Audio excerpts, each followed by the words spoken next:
thấy ở chỗ nào thấy chỗ nào đến trắng bán mua hộ cái. Mua hộ cái.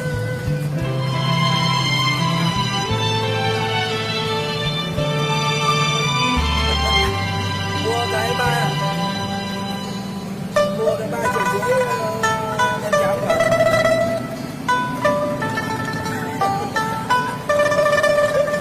Em đây là gì không? Không để em lấy à?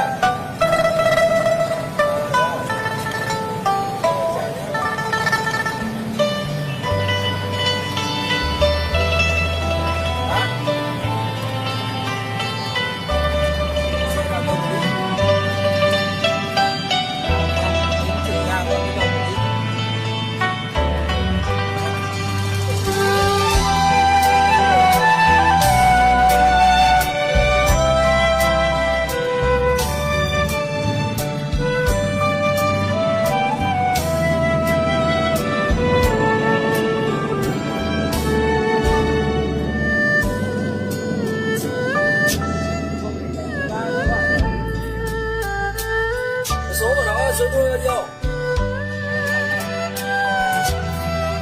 Số 04 nữa.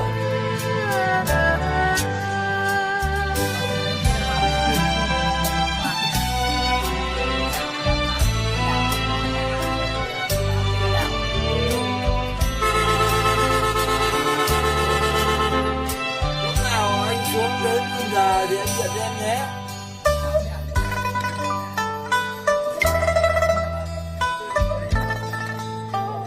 Không 961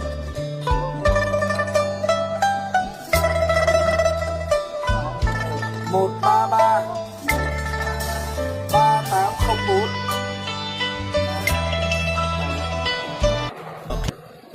Các bạn nó lấy đồ nhưng mà em không biết là cái đồ gì.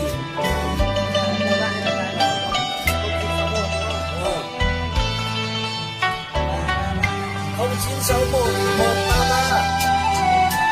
Cái đồ nào?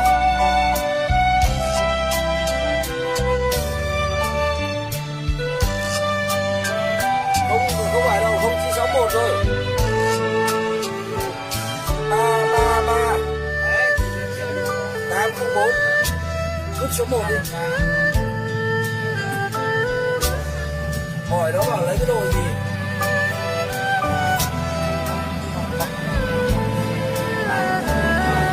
Đúng rồi.